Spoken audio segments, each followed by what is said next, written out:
When are we doing this? It'll be at some point in June. I've checked my dates of my holiday, and then cross-reference with you, see what you can. Charlie, what's in here? Wow, what's in here, Charlie? Fuck off! It's Nick's cup of tea. Charlie, what's in there? Wow. Oh wow. Oh, sorry. No, you bumped my dog on the head. No, on the backside. You broke my dog. Well, it's a spaniel. It'll bounce. Spaniels are bouncy. They can survive many, many things. Okay, watch page.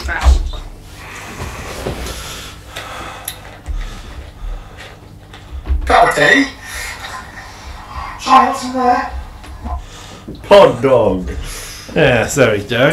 Dogcast. Sort of framed. Sort of. It's We'll make do. frame. Where's my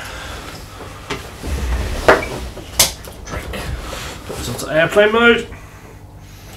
Oh yeah, I forgot. I hadn't charged my phone. The last couple of days, it must be dead by then. And switch back to the I'll do it. Top chat. Nothing. Yay! And we're watching. Good day, everybody. I'm TheSuffolkRam. I'm Bard. Skazz. Welcome to episode 89 of the Iran Nerds podcast. That's miles behind me. Yeah, it's good, isn't it? We'll sign that. Now, let me put my phone in airplane mode. So basically, people are going to be saying stuff, and by the time they say it to us, we'd have forgot what we were It's talking got about. a good 30 seconds ahead, isn't it? Like, Not ahead. Ahead would be a miracle. well, you know, That would be amazing. we're a good 30 seconds ahead of that, even. Is this where Minority It's Report 'cause we're- from the stream comes 30 seconds ahead? That's because we are And then, obviously. Skazz just crashes through the window. And Let's falls to get his death. to the point. The reason is simple. We are currently in South Korea, ready for the talks. We've been invited to go along as ambassadors for representing the UK's interests, and we'll be there with Kim and Dennis Rodman. and what's his Donald face? Trump. The Ginger Whinger. We'll be here with them, and we'll be discussing very important things, like that the Iran will be the only allowed channel in Korea from now on. And the rest of the world at this rate. Yeah. And I want Donald Trump to list me his top 10 saddest anime deaths.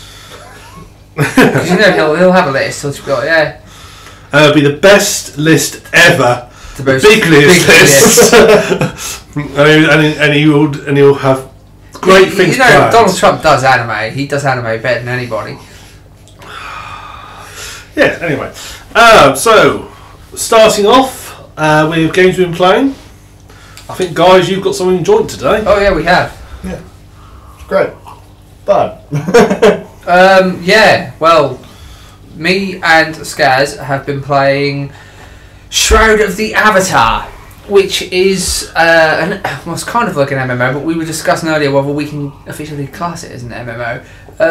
With it being instanced and it has an offline mode. Yeah, it's basically what you could consider a modern take on Ultima Underworld. It's Richard Garriott's latest project. Anyone who knows Richard Garriott will know he falls under the moniker of Lord British, famous for the Ultima series, which began... Early 80s. Yeah, early 80s. What was the first game called? It was just Ultima, or was it Ultima something? No, I think it was just Ultima. That was on the Apple II, wasn't it? It's renowned as one of the most influential role-playing games of all time. And I've mentioned this because anyone who likes JRPGs, I had to mention this a couple of times on stream, for anyone that doesn't know Lord British, who knows Dragon Quest? Who knows Final Fantasy? I know Dragon Quest. Who I know knows Final Fantasy Star? I know Fantasy Star. Right, Dragon Quest was basically the Japanese consoleized answer to Ultima. Yeah. To Western RPGs. Final Fantasy obviously being the It's answer just a to Dragon bloody Quest. shame other Western RPGs can't take a leaf out of Garrett's book. I suppose. No. So, Shroud of the Avatar, technically, does it take, I can't remember if it takes place, it's New Britannia, isn't it? Yeah, it's New Britannia because Garrett doesn't own the rights to Ultima anymore. They belong to EA, I believe. So I think he was fighting for it, I didn't know, I couldn't remember yeah, if he won or wanted not. the rights. I think. I'm guessing he didn't get them back with it. He would have changed the game to Ultima, wouldn't he, if he'd got them back?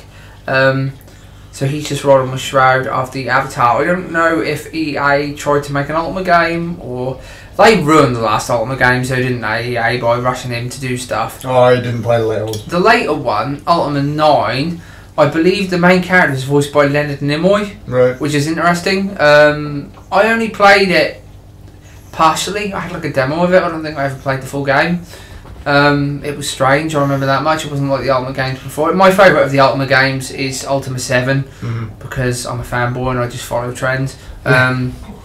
That's the one that you told me Yeah, about. I stopped 7 playing is before pretty then. much considered to be the best Ultima game because it's like it just came out in that sort of mid-90s era where it predates games like Baldur's Gate, but it was also kind of influential. It had like a really good open world, and you kind of get dropped in. You can just go where you like, and quests are kind of open-ended. It's just a really neat little game. The trouble is, if you go back to it now, like if you've never played it before, and I said to you, "Wow, this game when it came out is brilliant," and you went back to it and you expect to be wowed by it, that isn't going to happen. But for the time, it was pretty groundbreaking stuff. Like, yeah. It's like the same really when you play Shroud of the Avatar. A lot of people who play it, and we'll get back to like the base of Shroud of the Avatar. A lot of people will complain about its graphical style, its UI, and that is very much a throwback. It's very basic looking, isn't it? Yeah, to games of old. Even the way that you input text, you can input text as a basic text parser in it. So like when you talk to an NPC, you'll get like a little thing that'll come up and it'll have options that you can ask them about. Like, I don't know, one of the more obvious ones is job and help, isn't it? So job just you ask what that person does. Help is you ask them, do they want any help? But like old text adventures, you can be a bit more flowery with your speech if you want. It doesn't really change anything, apart from that time when I put a really snarky comment in when the guy was asking me my name, and then he started my name, and then he started calling me that, and I was like, this is a bit weird. Oh right, yeah, he thinks that's my name. That entire string is your name. Ugh.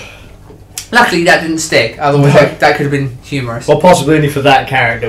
Yeah, maybe if we see Ed Van again, he'll go, person who likes poems about cats, like, because it was to do with that cat poem that Elf had written, wasn't it? Yeah. I liked that poem, I thought it was a good poem. I rate that 9 out of 10. But yeah, it's when I first started playing it, because I didn't really have any idea about it, to be honest. I just played it on Skazz's recommendation. He was like, I'm going to play this.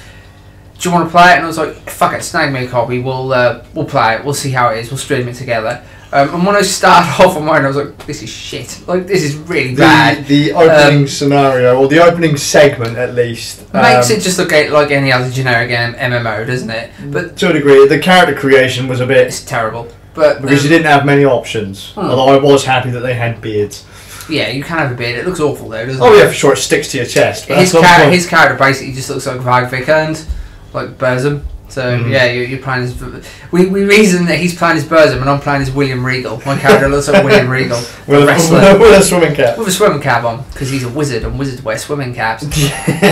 But, oh, what was I saying there? Yeah, it started off shaky, but then as I got into it, I quite enjoyed the quest line. I was like, oh, the quest lines are open-ended. This is unusual for an MMO. I really liked the intro to the game, the idea being that you're just some random guy dicking around on your computer. Yeah, look, which is like it's an Ultima staple. That the avatars are all kind of people that were just because you commented how you don't get to change your character's race or anything. So no, you have to be. You have been pulled from this world into New Britannia.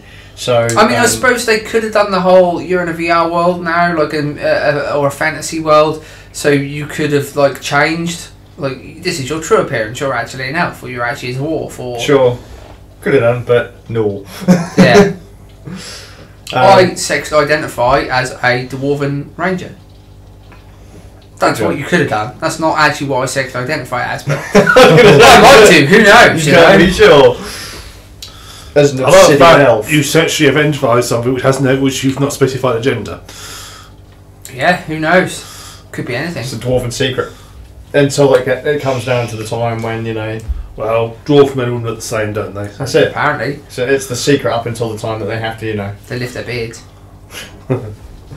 But, yeah, so you've been sucked into the world. You then get given... Captain N. You get to create your character. Fuck yeah, I am. And then you go and speak to the... Shit, it's the Oracle, isn't it?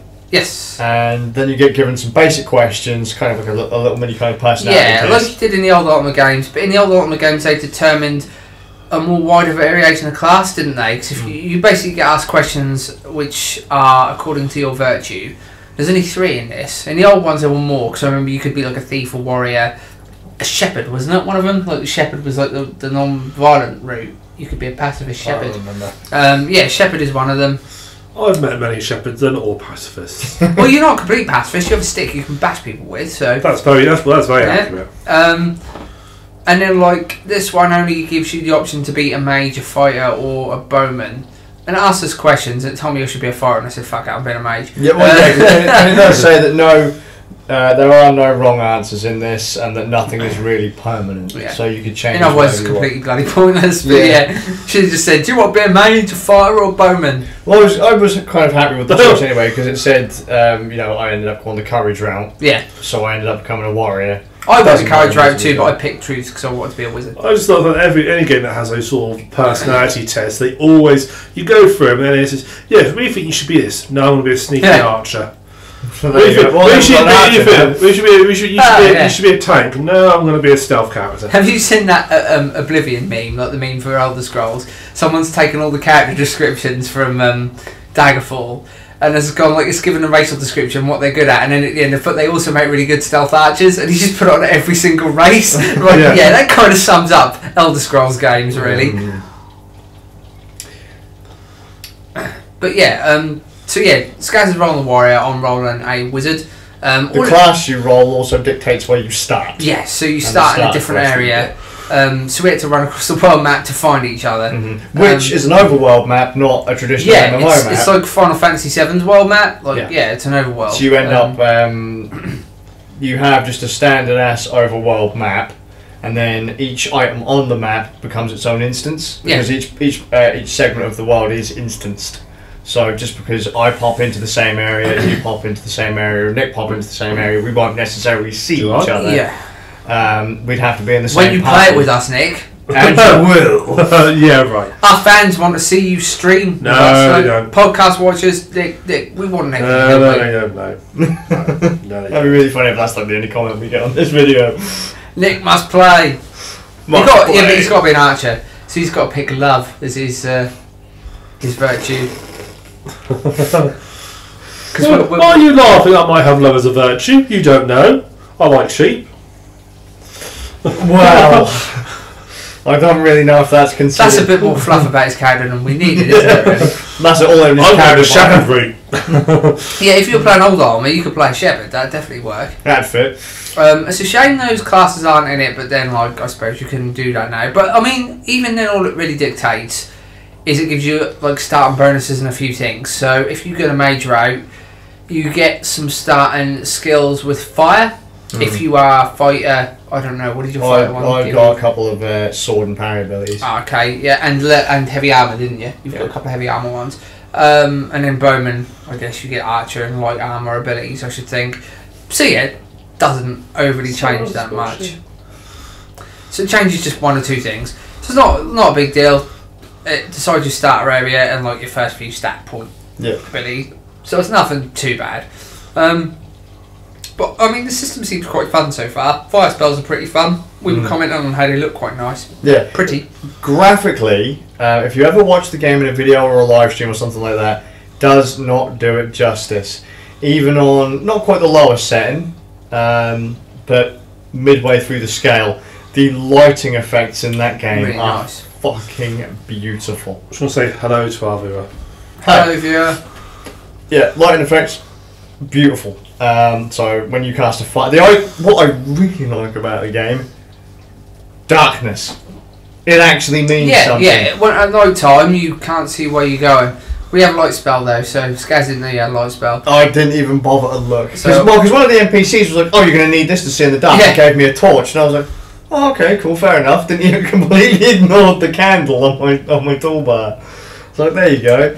Candle makes you go, ooh, to get a light spell. But look, cause the trick is when it stays up, the reflections, the shimmer off water, all of that looks beautiful shadows. If you're going up elevators and stuff, you can, and the light shines through, you can see your shadow on the wall of the cliff and the cliff face. And We have some comments. What do we have?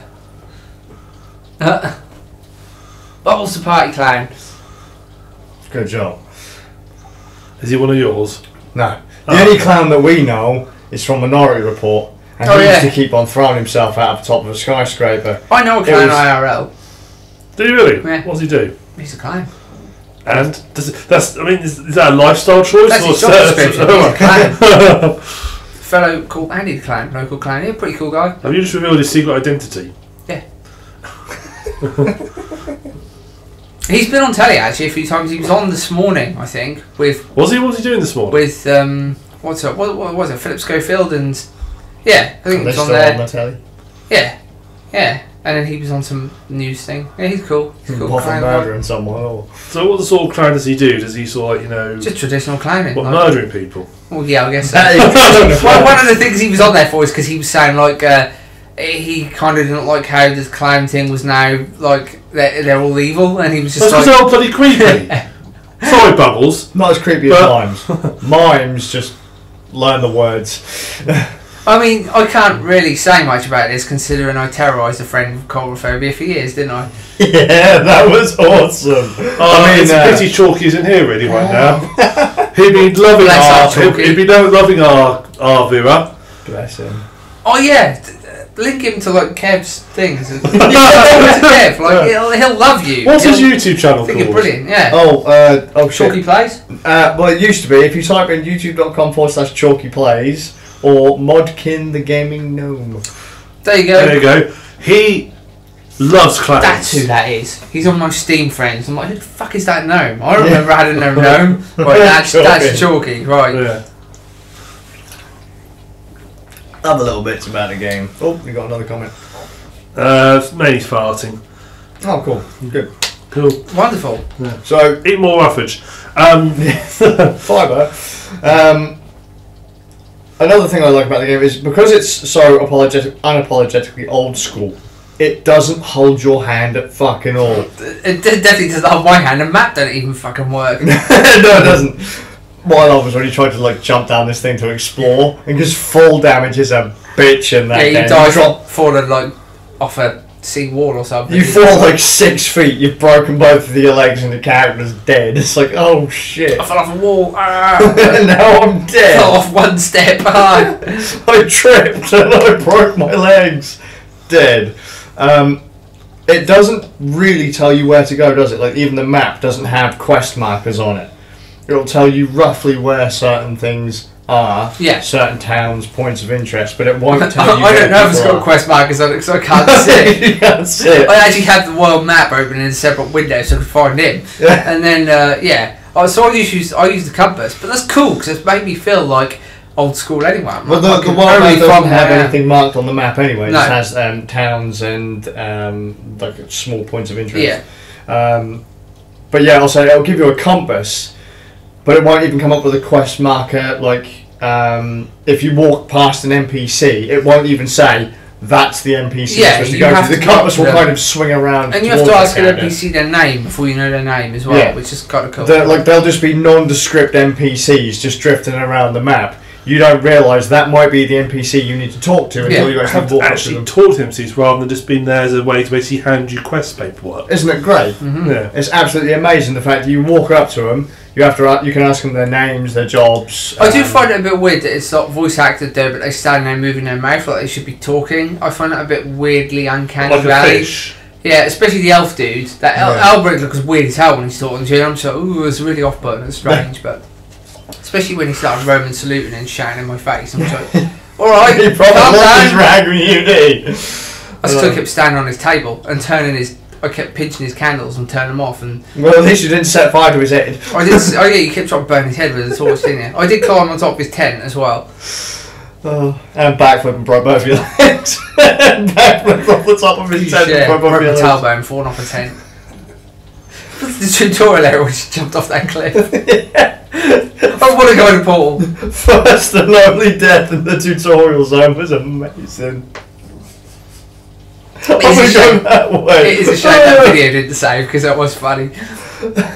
The fact that you were taking the piss out of the first NPC you saw in the game. Yeah, because you can fill your own text in. I just kept asking it stupid questions to see if the AI would respond, but it doesn't. So are they like chatbots then, or just no? Imagine an old text engines, text adventures, like speech parser, basically. It's got something like that built in, but it's not actually really all that flushed out at the moment. Oh, right, okay. I remember playing a text adventure in school. It was set during like World War II or something, and you were like with a civilian somewhere, like some kid, and you befriended him, and you had to go with him to find stuff. And me and my friends that used to play this educational game in school just used to devise ways to get him killed. Like, oh, here we go here. All right. Oh shit, we've got him killed again. There's different ways of doing it. Well, you said, "Oh shit, we've got him killed again." Don't you really mean, "Yes, we've got him killed again"? Nailed it.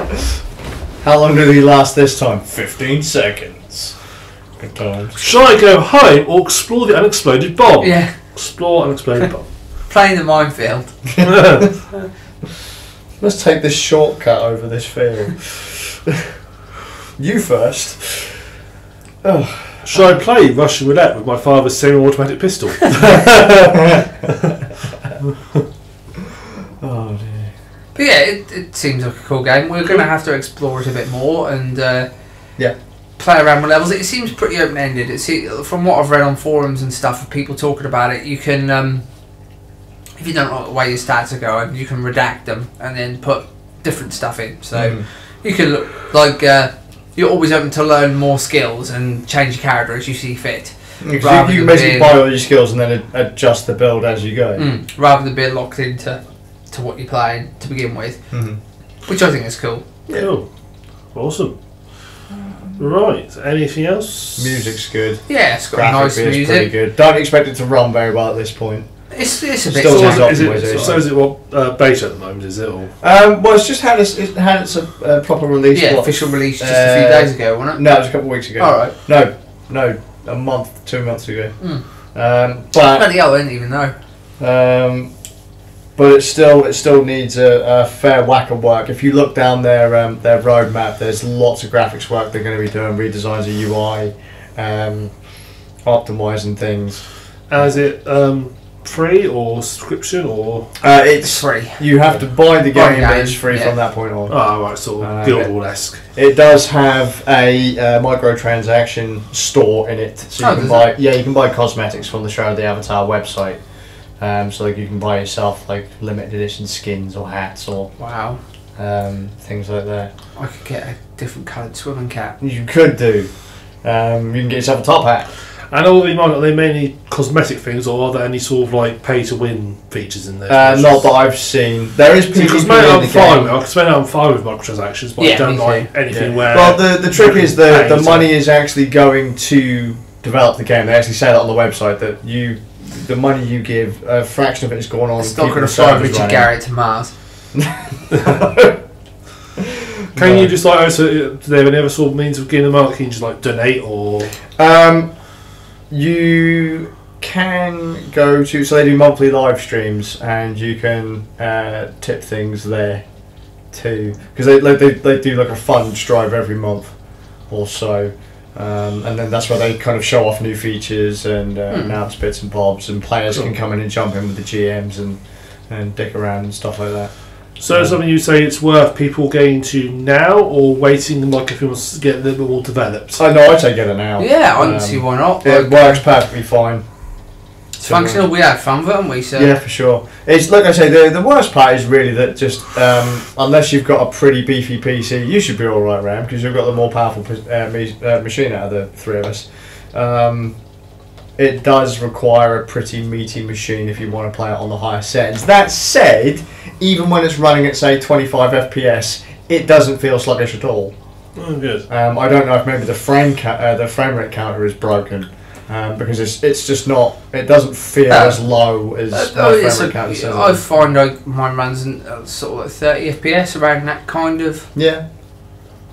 I mean, even if you turn the graphics from top to bottom, you don't really get any performance. Yeah, increase. no, I mean, I had it running FPS. to begin with on the lowest setting, And then I thought this game was crap. Why is it that? Oh right, so automatically put it on low. That's weird. So I put it to the highest, and yeah, it just runs. It runs pretty much exactly the same. I mean, like I said, you'll lose a couple frames here and there, but it doesn't really seem to be that big. It's pretty normal, though, isn't it? Yeah. Yeah, it looks good. It plays good. The music's good. The world design is good.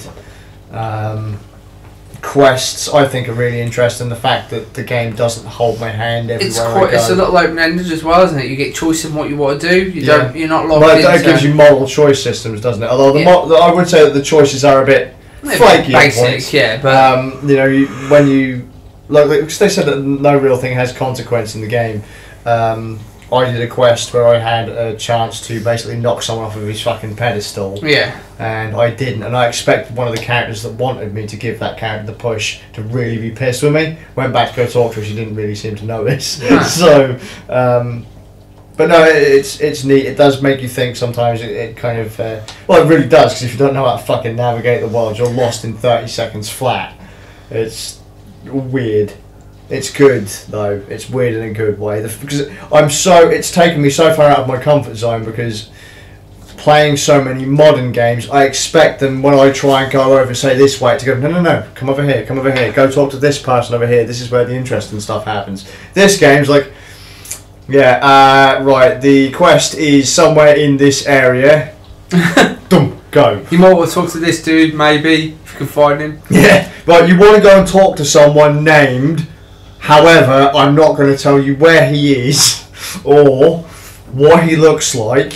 Hell, it might even be a woman. And you're like, oh, for fuck's sake. Go on, find him. And there are no character names on screen. Go talk to people. Go on, be social. Go on. Okay, game. It's like being back at school. Maybe, except this is a bit more aggressive. And I say it feels like being back at school. Yeah. You're more likely to break your legs here. No, maybe not. No, I like it. Yeah, I dig it. We're going to stream a bit more later, aren't we? Yeah, for sure. Yeah, I'll check that out afterwards, if we ever want watching this. So the last couple of weeks, I've not really done much in gaming, because I've been busy catching up on editing, mainly. Editing and rendering. Not watching foreign series. No, I haven't watched the foreign series. I'm still working through. There's a German series on Netflix now. I might give it a look too. Are you still keeping up with Lost in Space? I've literally not watched it ever since. I went back and I watched another 20 minutes of episode 2, and I was like, fuck this. It's just like, oh, this is just table flip. This is just I can easily go to another end of how ridiculous it is, how stupid. No wonder he's not buried himself in editing. There's a bit where, for some reason, that they go to the crash spaceship the alien is. And the little idiot, the little lad, what's his name? Robinson. That's him, the little twat. He's playing catch with the robot, as you do. And his ball rolls on a piece of wreckage. The robot lifts the wreckage up. This simultaneously, by lifting this piece of wreckage up, does two things. One, it powers the ship up. And two, somehow the robot's that plug socket back in. Yeah, it's because of maintenance. So the parents in the ship suddenly get to see like the ship saw where they are in space, and simultaneously he then somehow replays the robot replays him being aboard the space station killing everybody, which somehow Will Robinson, and it's not clear if he's watching it like on a screen on the robot's face or psychically being told this, somehow can relive what the robot's doing, killing everybody. And he's not fazed by this. He's not fazed by watching this robot go around killing and murdering loads of people, destroy a space station. Yeah, it's like afterwards he all goes, "You did that?" Yeah. It's just so. I watched trailers before. This is absolute trash. I'm just not gonna. Immediately on IMDb and gave it 1 out of 10. Nice. Next one of those viewers. I'm very tolerant of most things. I'll say, yeah, it's not great, but it's not awful. This is just such a pap. It's just so bad it is now. It's really, honestly, just watch it just to make sure it's not me being overly around. I think from what you've told us of it, it sounds pretty fucking terrible. Just to add to the thing, Tom doesn't mind it. Just thought I'd throw that in there. Poor Tom. Middlemeister, for all I should say. So I've not really been doing much, but I played I dipped into a couple of games, but literally for like a couple of hours of each. So I can also give a brief overview of them. First one was a game called Jalopy. I I think it's how you Oh, pronounce it's the one with the car. Yeah. Oh, I actually yeah. found quite fun because you sort of drive around and have to sort of, you're in a car and you've got to drive, you pick like a destination, you pick a route and you drive there, and on the way you need to stop for petrol and you might have to repair your car, and your car's like this old sort of communist era junker.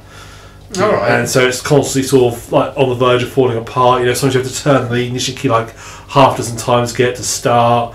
And whenever you're going, you can actually like open the front bonnet up. But to do that, you have to actually release a catch inside the car like a real car. You have to release this little catch to release it. You've got all the different parts. You've got the engine, like the starter, the battery, the fuel tank, the exhaust.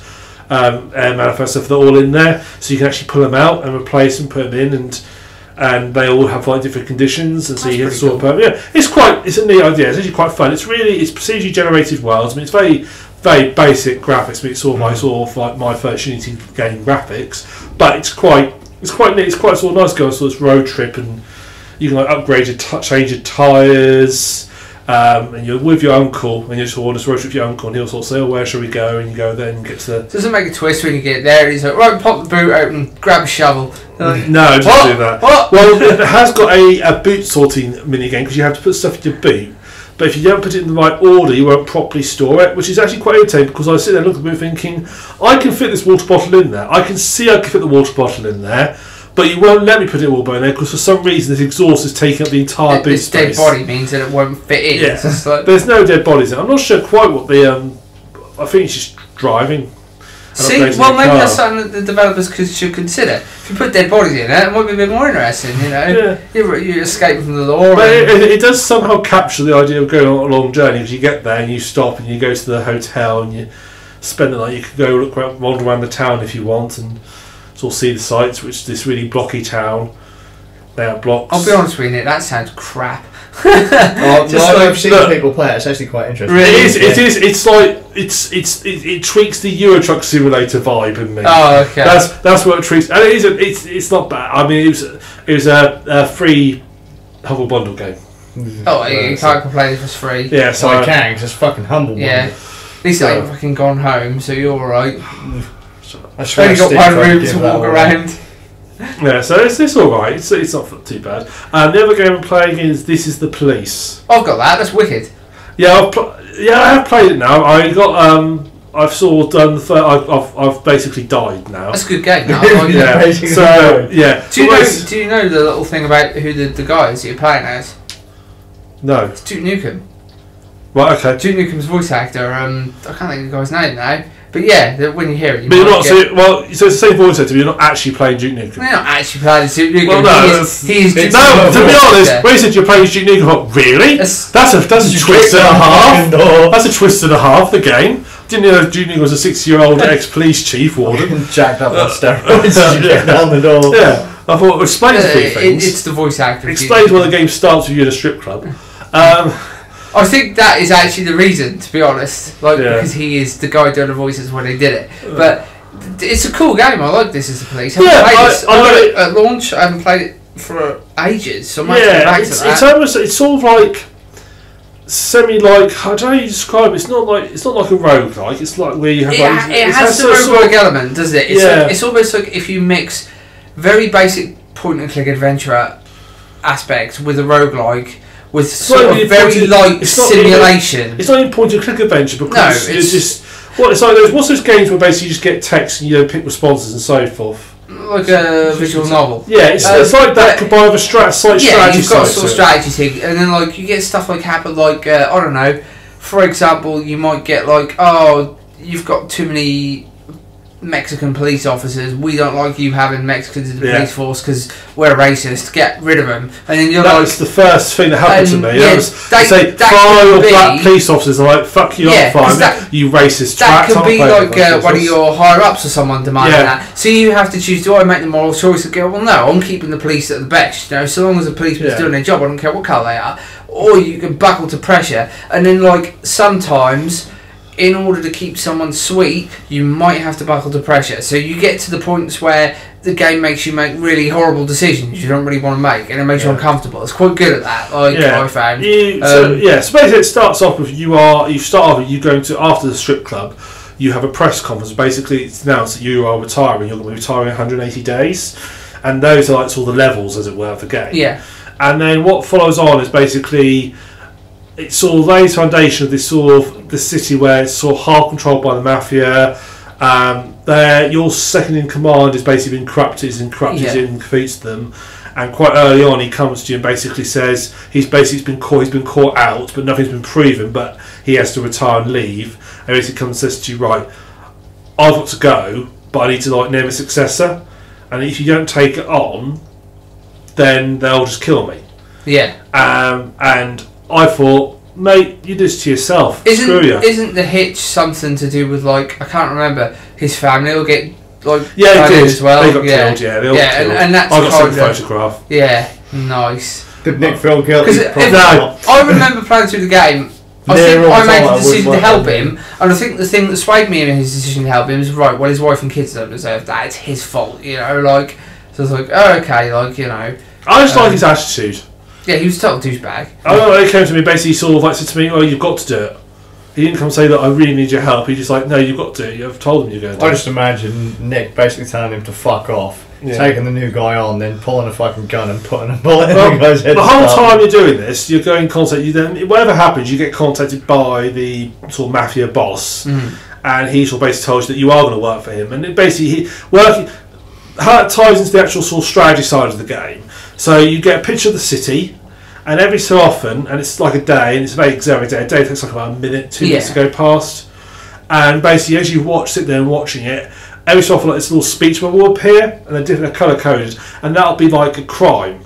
And you'll click on it, and it'll say, okay, like someone's being robbed, and you can assign police officers.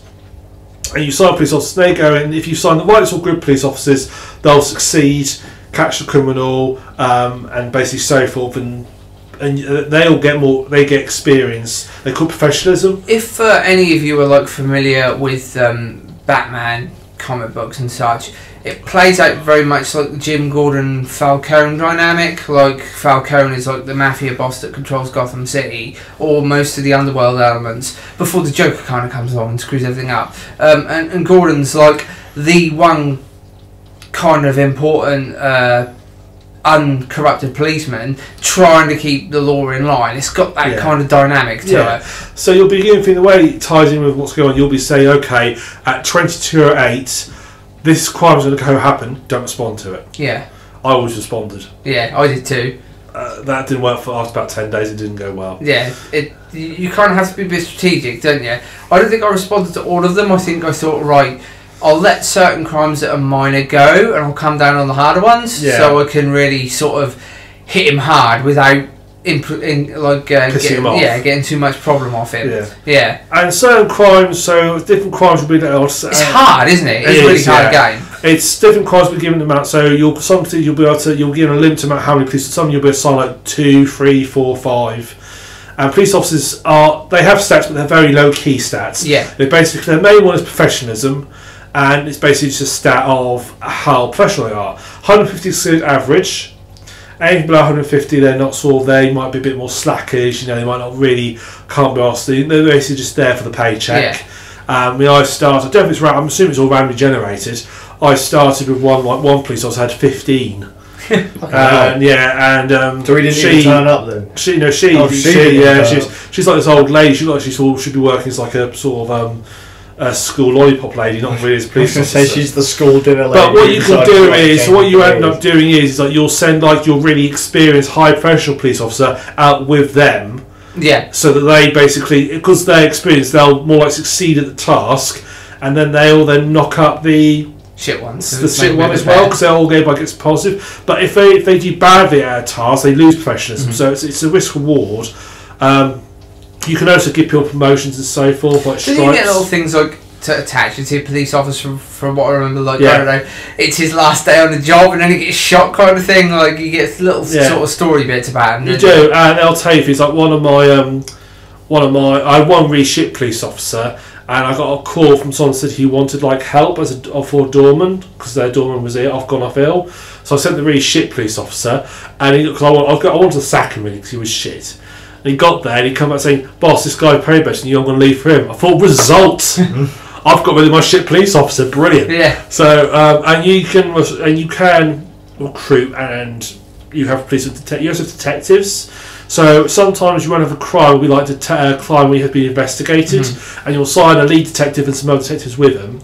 And basically how it works is as time goes on, they'll pick up the call frames, so you'll get like a set of pictures of what's gone on. Oh yeah, I remember and you that. talk to them, you can look at the wrists and they'll say they'll give you like hints of how things happen and work. Like, oh, I heard the gunshot was muffled. And you might go through the frames, and there might be a picture of one with like a gun without a silencer, one with a silencer, or one with a silencer is clearly the one you need to use. So you then have to put this into like a sort of storyline, and if that's right, they'll then get a suspect who then you can go and arrest. Yeah.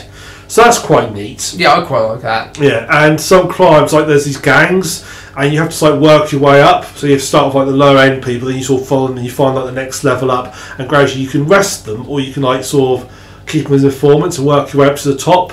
The cool thing is, like, the heat on you grows as the game progresses, doesn't it? Like, you start off relatively easy going, and then you got to really start to make strategic decisions, because if you don't, you will end up either getting whacked or whatever, because there's all different circumstances. So I got killed on, I think it was about day 12, day 14, because I kept refusing to do this guy, Christopher Sands, I think's his name.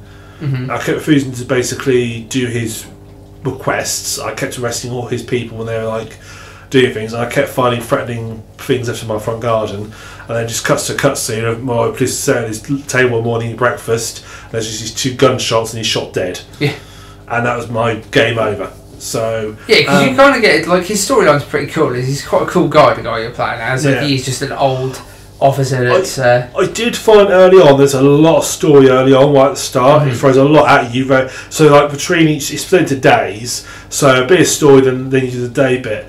And after that I was getting a little bit frustrated because like I'm enjoying the strategy part of the game. I want to do more of that, and less. I felt early on the balance, it gets a bit better as you go. I just felt the balance was a bit wrong. I guess so, but then like because it is a visual novel with those elements included. Yeah, it's trying to set. It's got a lot set up really quickly, and it just feels a bit intrusive at first. I mean, you just want to just sort of you have to go through like a sort of long cutscene, only like sort of 5 minutes of actual gameplay.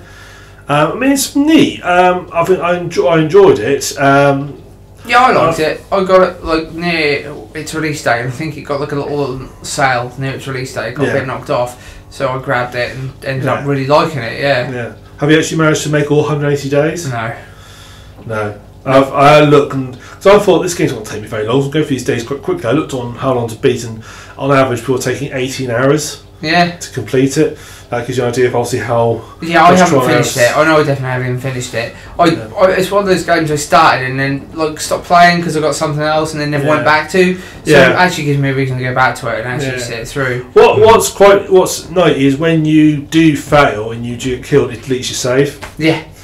So I got killed and then I was back to day 1 if I want to start again. Yeah. So there's your roguelike element pretty much. Yeah. So it's a neat little game. I just had to sort. It's got. I mean, you can also pick things like you pick your music before every time you play it. Pick like because you get records and stuff, don't you? And you can buy more records with money because you get paid like weekly. You can buy more records with money. And I remember quite liking the music as well. Some of the music's really quite good. There's lots of jazz in there. I like jazz. Yeah. So it's like it's cool. So, right then. So that's me of gaming. Actually, I'd like to just quickly throw out there, Shroud of the Avatar. One of the reasons why I initially picked it up. Windows, Mac, and Linux. Cool. One of the first big boy MMOs that's on, or MMO sarcastic quotes, on all 3 platforms. Shared crossplay? Yes. Oh, cool. That's good. So if you're looking to play, if you're on Linux and you are trying to find an actual MMO, or something very close to an MMO, no further. Shroud of the Avatar. Oh, awesome. So. Awesome. On to sort of other, unless anyone else got any games or anything. Any TV from anybody before we move on? I don't think so. I haven't. No, nothing new from me. You cool? On to other news. Basically, in a couple of weeks' time, we're going to be doing a bit of an event, or not, about 4 weeks' time, sorry. Yep. We're going to be doing a bit of an event. We are going to be doing a 24-hour, Fingers crossed. fingers crossed, if you don't fall asleep, live stream. Yes. And the general idea is we are going to be playing like a couple of hours of games, sort of working, sort of rotating round, sort of play it between us. So like, take control of the reins, as it were. Well, I guess like the person who likes the game most will be playing the game until There'll be so it's going to be a couple. We're going to sort of do, let's say, so we're going to get for about 12 games. Mm-hmm. We're going to have a torture game. Yeah, so we're a game that everyone we have played that we hate. Yeah, and I have one for us as a group as well. I picked one for I think we all hate as a group. That's good. And then I picked one for Skazz ready, and so we're going to try and sort of pit the Skazz. You need to find one for Bard. Yeah. And Bard, you need to find one for me. Yeah. Well, that's easy for you. I just have to find Wolfenstein 2. Yeah, I think you need to find, try and see if you can catch him out of something. The thing with that though is, I think we should play that anyway, because if me and you stream Wolfenstein 2, we'll rip it to shreds. It'll be really funny. Yeah, it's also a group thing. I think we've picked a couple of games we wanted to do. I'm going to do Yakuza 0. Mm-hmm. Didn't you pick one you wanted to do? I've had a brain fart about what I could have done. Well, I know I'm definitely going to do Yakuza 0. Maybe we could do some SNK games as well. For sure. Yeah, so that's we're going to that's the idea. We're going to be playing sort of a numbers game over 24 hours. Hopefully, we'll survive. We shall see. Yeah, I mean, I've got a few ideas what I'd like to put in there. Mm-hmm. We'll have to obviously work out the logistics of how we're going to do this. Because some of us have got contracts, so let's work out how we're going to do the logistics of this to make it work and caboose wise. But that we're sorting out sort of soon. He said we haven't actually done anything yet. We said that what, a year ago. Yeah, it was like 24-hour live stream. It was last August we said we were going to do It it. worked best when we throw shit together last minute. No, this one we really need to think about it a little bit because we need to set up. Well, we've got some plans already. We already know we've got these like games that we're going to hate to play, and then like me and Skazz already talked about Yakuza, and then having some other stuff. So we've got some ideas. Yeah, it's just like things like how we're going to do this. Are we all going to like put it onto one computer? Everybody's, are we going to have like one Steam account on one computer? Or are we going to switch between Steam accounts and store on computer? What are we going to do? Well, I guess one Steam account. Yeah, that's what this is stuff that this is don't need to know about. We'll work out. We'll work the shit out of how we're actually going to do this logistically. And go from there. But I think it's going to be a fun 24 hours. In the grand scheme, we could set up in the garage and then run 2 extension leads from the art room to the garage. Yeah. And then set up a couple of monitors in there. Yeah. Yeah. That's not bad, yeah. I'm going to find the cringiest game for you, Nick. It's going to be great. Oh dear. It's going to be anime themed, that's for sure. So I've been watching anime, so I can recover from this. There's that Honey Pop game where the Honey Pop girls are all cam girls. Oh, it's all the Sakura series of games. Is that it? Yeah. Oh, that might be fun. It's like Sakura Spirit, Sakura Angel, Sakura Swim Club. I will hope you'll keep it a surprise. Yeah, we'll look. We'll find some good ones. Yeah. Oh, good. So, great funds. Great funds. I can't wait to find mine actually, because I like playing games I hate. I get a real masochistic joy out of playing stuff I can't stand. It's just like, I don't know. Yeah. It's gonna be fun. I'm looking forward to it. I'm getting worried about you now. Like he enjoys self-playing. Yeah, so what Sits there in the evenings with his gimp suit on, whacking himself with his. Well, no, you got more people like that dude from Ichi the Killer. Oh god. Kakahara. Dude's so messed up that he like gave himself a Chelsea grin, didn't he? Like, ugh. Yeah, weird character. It's a brilliant film. I love it. Do you know it's based on a manga? Yeah. Yeah, the manga's cool as well. Haven't watched that in.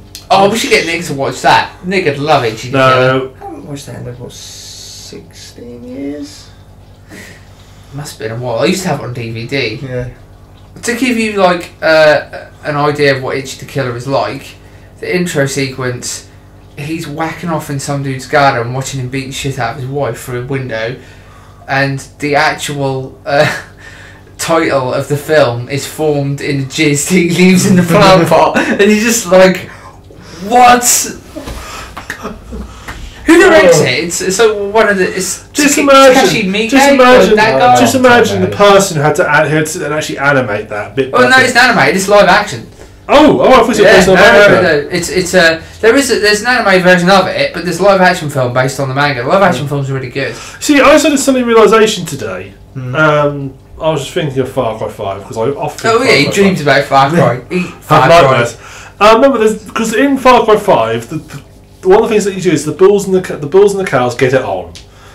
And proper, they get on, they put mount and hump away. It's quite realistic. I thought that means at some point in a Ubisoft motion capture studio, they've presumably had a bull and a cow and covered them in little balls, little automatic balls, and had them get it on just so they can capture them. Because Ubisoft like capturing all the motion capture, don't they? They like doing that. So I just got a Surely they just didn't get Andy Serkis to dress up like a bull and someone. Maybe, but then perhaps they did. Well, I just got vision this ball now covered with balls all over it, including one of its balls, just so you can get the proper animation and swinging right to it. Or some poor animator to watch lots and lots of YouTube videos. I fucking hate Ubisoft. Poor animator watch lots of videos of bulls shagging cows, just so you can do the animation, get it because he does it. But it's very well done. I can vouch The for fact that you actually went up and looked, like, hang on a minute. I've seen that video before. I've got that saved on my hard drive somewhere. In my personal folder. Yeah, where did I find my stash? I've seen it in real life. I don't know. I like on a farm. Come on. I'm glad that you added that in just there, because otherwise that would have been really like. Yeah, creep up, look through the hedgerows, go, oh yeah. When we were talking about what games we're going to play, G said you could get a furry game for Nick. I'm like, nah, he'll fucking love that. He'll eat that up. He won't be worried about that. Especially if there's a sheep in it. Yeah, that's it. Right, there was something else I was going to talk about, but I forgot to write it down. Have a little meditation session. Right. I've actually gone and forgot all the things I was looking forward to now. That was it! Games I was looking forward to! Hey, that helped. Sorry, this is the clapping. Game I'm looking forward to. Have you seen Atomic Heart? No. Familiar name. It's there's not a great deal released about it. It's a Russian game. Okay. So the best way, how somebody described it is. He does look a butter as well. Like Yeah, the little buddies you dance get in the shops, like. He just did the dance there. This is Liu Bei is, I'd be sorted. Big old fat chunky earlobes and he'd be butter. It's an adventure first-person shooter. It's Russian, so it's like imagine Stalker. Just drink shitloads of vodka while you're doing Yeah, stuff. you do actually. Yeah. So imagine Stalker sort of crossed with a sort of. It's got sort of some of the looks and stylisation because it's set in the height of the Soviet Union when they're at the highest. So it's got almost like an art style, which has sort of hints of Bioshock to it, but with that sort of art style, but less Art Deco and more Soviet. Old Soviet looking art. Yeah. And it's set basically, and it's in an alternative universe, and the idea is you're this agent called P3, and you're sent to this secret research lab, and you have to find out what's gone wrong, why it's all lost contact. Are you fixing the election for Donald Trump? This is Soviet years. He was around much then. He might have been, but that's where he was. And he gets placed, and it's like all these robots are basically. I don't think they had robots during the Soviet Union either. But the robots there basically gone. Have basically started turning hostile against everybody, and these robots all look really creepy. It's like this one. When are we going to learn robots? No, they never leave in charge of anything. They're good. These robots hate commies. That's not a bad thing. No, everybody. Have you seen Boston Dynamics? Have you seen the video with the little robot that goes up and like opens doors and stuff? Yeah. They're now going to start launching. You're about to buy them soon. Wow. They'll probably be a silly price, but you're so we can open the door for you. Well, it can track you many things. It's got a big grapply arm on it. Tracking you many things for you. Yeah. Arrow.exe crush. So this whole sex bot crazy everybody thought was going to happen isn't going to be like I thought it was. No, it isn't. Yeah, just imagine if you get a short circuit. Oh dear. It's like fucking Johnny Five dressed like Hatsune Miku. It's just like, what the fuck is going on here? There's a bit of a grounding issue here. So I'll show you the video for this game afterwards. Not Johnny Five dressed up. It just looks weird, but it's got like human, like it's all zombies in it as well, and you're sort of like it looks like it's all sort of almost perhaps survival horror-ish. You're trapped and you've got a gun, but okay, you've got probably sort of step away for it. It is weird. It's got sort of vibes of Fallout to it as well, because it's sort of set that sort of time period. You've got sort of era style graphics. It's got vibes of. It's amazing how the game sort of it vibes off when you watch it play. Invokes, yeah, that's a bad word. I wish I thought that word. Yeah, so that's the game I'm looking forward to. But it's released 2018. That's all they'll tell you. Okay. But there's but it looks really interesting. But there's not very much information about it at the moment. Made by Russian Peter Molyneux. There's one picture of the dev team, which is the three of them sat round a table with lots of post-it notes. Is it vodka on the table? No, there isn't. Oh, they're not really Russian then, are they? Perhaps they kind of vodka. When's the game coming out? 2018. Oh, so not Russian then. Oh. You were just sitting on that one, weren't you? Oh yeah. Oh. He's probably been waiting for ages to use that one. Oh. That was fucking awful. It's just started to shut down. Nick's a robot. Russian robot. Yeah. Reinstalling Linux kernel. Reinstalling Windows, comrade. So yeah, that was the stuff I'm looking forward to. So thanks for reminding that. It's all good. It's all good. Wait, shit, what was the one that I was looking forward to? I don't know, what were we looking forward to? I can't remember now. Oh. Well, think what you're I looking don't know forward what to. I'm looking forward to either. What the hell am I looking forward to? I was going to say Dark Souls coming out on Switch, but no. Isn't it? No, it is coming out on Switch, but it's been delayed. What the fuck? That was announced. The Monster Hunter. Oh, what? Monster Hunter's coming out on the Switch Nintendo Switch. Monster Hunter Generations I Ultimate. thought that was already on Switch. No, well, it is in Japan. It was Monster Hunter Double Cross, which was Monster Hunter Double Cross came out about. No, we didn't come out over here because they double crossed the West. Haha. Just setting you up. On a shit Keep roll going. today, yeah. It's on a roll. It's not a good one. It's like uphill. An uphill roll. Poking shit with a stick. As long as when I fall down, I don't lose all my hit points. Yeah, you just fucking die. Yeah, Double Cross came out. So we had that was Monster Hunter Cross. And then they did like an expansion, which was Monster Hunter Double Cross. Right. And Double Cross got ported to the Monster Nintendo Hunter Switch. Triple X edition. Don't That got ported over to Nintendo Switch. Monster Hunter Cross for us was Generations. Hey, updates! That could go. Remind me later. And I was like, now? That's in 10 minutes. Well, no, that's the one. That's why does we know? Why just remind me later? Okay, I'll mind you in 10 minutes. No, just let me tell you when to restart. No, I'm going to restart anyway. I'd really hate to have a business running Windows 10. Could you imagine having your servers? I don't know why you'd have a server running Windows 10, but could you imagine that update on a Thank you everybody here for the critical presentation we got today. Let me show it. Oh, it's updating. Game over. Every time my Windows 10 updates, my computer goes horribly wrong. I don't know what it is. Windows 10 is shit. The whole of England was shut down as Sellafield Power Station updated itself and caused a kernel panic. Why did it do that? What was it running? Windows 10. Yeah. What was that? Why did it update? Right, in the new version media player. The entire machine shut down and rebooted. All of a sudden, a dozen store apps appeared on the menu screen. Is that like the backstory behind Atomic Heart? They're all running Windows 10. That's where the robots go wrong. No, because robots are actually effective. Well, so the way Windows 10, they'd all be sort of like they'll be shut down because all the they'll be Mark Zuckerberg style androids. Yeah. Shit, better not admit to that. Oh come on, it's obvious. It's like Blade Runner. You knew it was a synth from the start. Look, he's Boston Dynamics' most successful thing to date. But we all saw through it.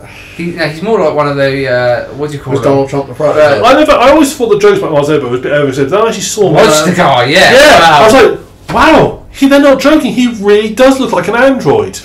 He even moves like one. He's a Wayland Yutani android. That's what he is. No, they even look more realistic. They look semi-realistic. He's more like a working yeah, that's what I mean. He's one of them. Yeah. It's like wow. Uncanny Valley, the human. Yeah. Oh, not so human. No. Yeah, you're right. It does give you that uncanny valley look. I don't know how he manages. Have you seen the South Park piss take of him? It's really funny. No. They give him like a piss take version of a voice act. There's a guy in one of the Bruce Lee films, and he's clearly been dubbed with an Irish accent, even though the guy's like Japanese or something, and they use that voice. It's really funny. Classic. Right, so have you thought of what you were thinking of? Yeah, I was just talking about it. What was it? Carry on. Right, cross, double cross, we got Generations, which was Monster Hunter Cross. So we didn't get the enhanced edition, which was double cross. Right. Although some people have said that our version Generations is double cross. Then it came out on Switch, around the Switch launch, and everyone was like, yeah, Monster Hunter on Switch, Japan only. It showed no signs of coming out over here. None. And then Monster Hunter World come out, and everyone jumped on it. Everyone loved it. I thought the game was shit, to be honest, because they knew before it. Now, a lot of people had never heard of Monster Hunter before. Capcom didn't expect it to be half as popular as it was. It's crazy because it's been like a really popular franchise for them for years. Isn't it? Well, since PlayStation 2. I played every single one since PlayStation 2, PSP. You say to a lot of people, what's your favourite Capcom game? And a lot of them are going to say Monster Hunter. There are they definitely will now. But here's the trick. I reckon the reason that we're getting Monster Hunter Generations Ultimate for Switch here now is because, like, well, shit, World was really popular.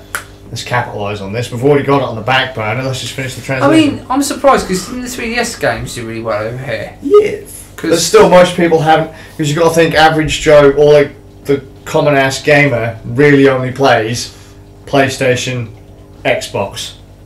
Yeah, isn't the 3DS quite popular among like kids and stuff? But then I suppose they wouldn't play Monster Hunter, so no, like younger kids. So, well, because a couple of my mates who have been PlayStation fans for years, they'd never heard of Monster Hunter. But then you have to think Nintendo have had Monster Hunter since the Wii. For ages, yeah. I mean, I think the very first Monster Hunter game I played was on the PSP, and I fucking hated it. I really didn't enjoy it at all. Yeah, it was that was probably Monster Hunter. But then I played Tri with you guys, and I really liked Tri. Yeah. And I really liked 4 as well. 4 was a good one. I like 4. Yeah, 4 I really liked. But you know what I'm going to say about 4 that I really didn't like? That we didn't get fucking Jotaro Kujo outfit for the cat. Japan got it, we didn't. I was like... There's lots of weird stuff. Like they had Ryu and Sakura from Street Fighter. You could have those as playable outfits. However, you had to have a Street Fighter 5 save. Yeah. And like, who the fuck has Street Fighter 5? Let's be honest. Yeah, who wants Street Fighter 5? Shit. Christ. Especially not like when we've got Tekken 7 and King of Fighters 14, which were both vastly better than Street Fighter 5. Yes. Although I will say, I just reckon this is Capcom going, shit, Monster Hunter's popular. Now loads and loads of new people know that Monster Hunter's out, or that Monster Hunter actually exists. Now we're just going to check that. Because all they have to do is literally take the translation that was on Monster Hunter Generations and slap it over to the thing. I haven't played the Capcom Generations. I think the last one was the re-release of Dragon's Dogma. But outside of that, I don't think I've played... Mine was Monster Hunter World, and I really wish I hadn't. That game crashed so much it was practically unplayable for me. They've killed a few of their franchises, haven't they? Like Resident Evil shit now. Yeah. Mega Man's non-existent practically. They've got the Legacy Collection. Oh yeah, isn't there like a new 3D, 2D one coming out as well? Yes. Yeah, I saw something about that. Yeah, I don't know. What else? Gonna kick the shit out of Mighty Number 9. Not that that's hard. Yeah, that's not much of an achievement, is it? No. Yeah, no, I can't think of what else they've... Can't think of what else Capcom does. What does Capcom do anymore? I used to love Capcom. One of my favourite. Have I played anything from Capcom recently?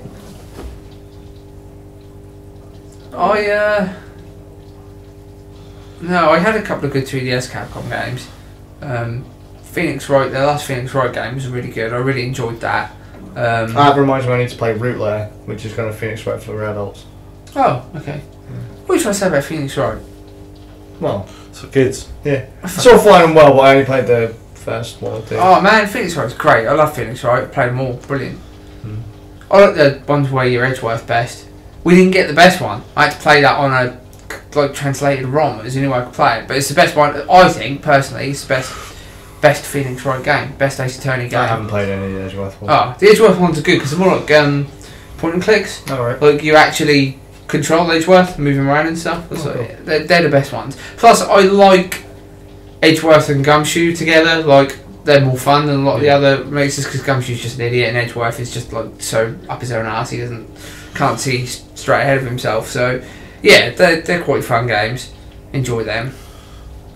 I think but the last one was an actual Phoenix Wright one, and it was made specifically for the 3DS, and I really enjoyed that one. That was really good. Yeah.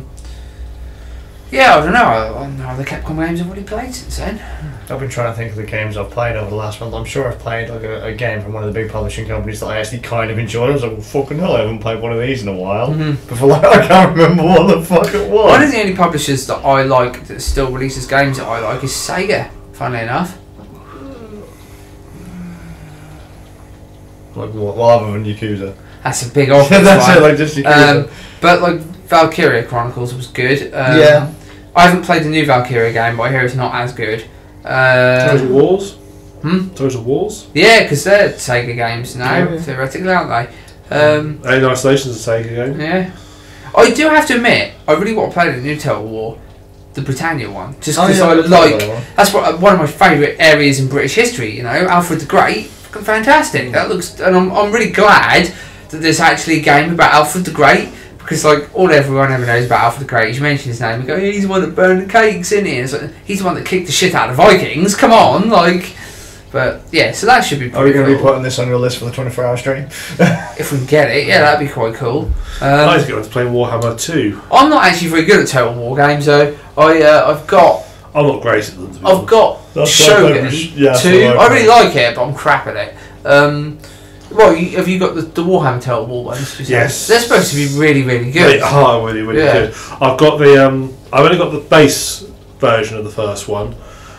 So you get second one. Yeah, you got Skaven in the second one. You play Skaven. So yeah, and I like to look at their racial ability because they can go under cities and stuff, can't they? Yeah. Well, it's quite good because you play as first one you play as you can either be Empire, Elves, Dwarves, or you can be Orcs. You can't play as Chaos by default because Chaos is the enemy you fight. Yeah. Well, they are on the base game, but you can't play as them, so they are the enemies. So that's really cool because they've captured this sort of they've captured how the one world is. So when you play as Empire, you don't have control of the whole Empire. You represent your Empire Carl franchise he took over. And so you have all the various elected councils, all the sort of various divisions of Empire. They're under your banner, they're under the Empire banner. However, they're not directly reporting to you. Yeah. They sort of haven't recognised you yet as the leader, so you have to sort of convince them to join you through diplomacy and so forth. And all the others, so that the dwarves, for example, have holds, and each clan. So the dwarves have a whole with about a dozen clans or so, and you have to sort of bring them all under your one banner, as it were. So that's why you can't, if you kill one orc clan, you don't kill the orcs off. You have to kill all of the orc clans off. That's cool. And you've got like roaming beastmen around and so forth. The orcs basically play like, they don't actually have cities, they like sort of set up like war bands and move around. Yeah. Which is kind of cool. It's a really fun, really quite tricky game. Money is very hard to keep control of in that game. Very soon you can run out of money quite quickly. I always did find the Total War games to be quite tough. Cool though. Yeah. Yeah. Yeah, I reckon yeah, Sega still makes some good stuff. I do like old Sega. I mean, like historically, they've got a lot of my favourite games anyway. You know, I've always been a bit biased towards Sega, being a Mega Drive kid. Yeah. It's funny. I was watching the Mega Drive Let's Plays the other day. Oh yeah. Saw the recapture. Watched the Lion King Let's Play. Classic. That was a pretty good one. That game, the second level was made ridiculously hard to stop people who rented the game beating it too quickly. That explains it. Yeah, that's where the monkeys throwing about. Yeah, the really tough one where you got to get through the sort of I wish to be king. And you got to jump across some fucking giraffes and all that shit, and it's really hard because it gets really quick, and you've got. Is that the one where you get to the end and you're in the graveyard? You get to the graveyard's episode 3. Yeah.